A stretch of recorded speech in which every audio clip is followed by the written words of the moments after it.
Now, a study presented at the Federal Reserve's Jackson Hole Conference suggested that the U.S. could sustain a debt surge to 250% of GDP without causing interest rates to rise. However, the white paper added that's possible only if the government looks at balancing its finances right away. The significance of increasing debt levels and their possible influence on borrowing costs has been stoked by President Trump's One Big Beautiful Bill Act.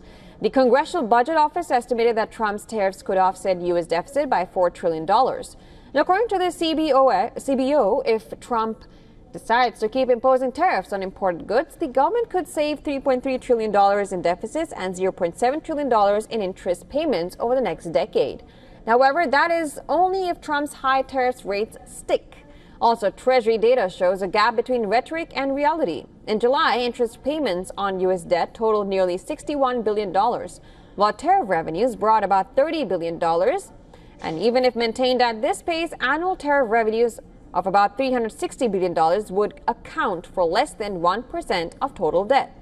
Now, according to the U.S. Treasury Department, currently, the U.S. debt is $37.18 trillion. Publicly owned U.S. government debt is around 120% of GDP, a rapid increase from about 97% at the end of last year.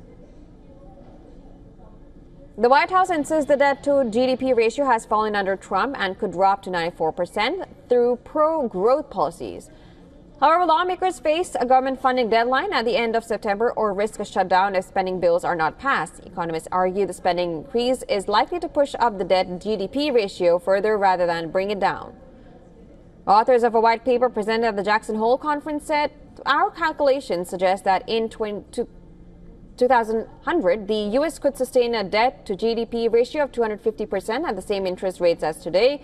However, achieving this requires a fiscal adjustment of 10% of GDP or more." They added the longer this adjustment is delayed, the government debt supply outstrips its demand, eventually making government debt unsustainable.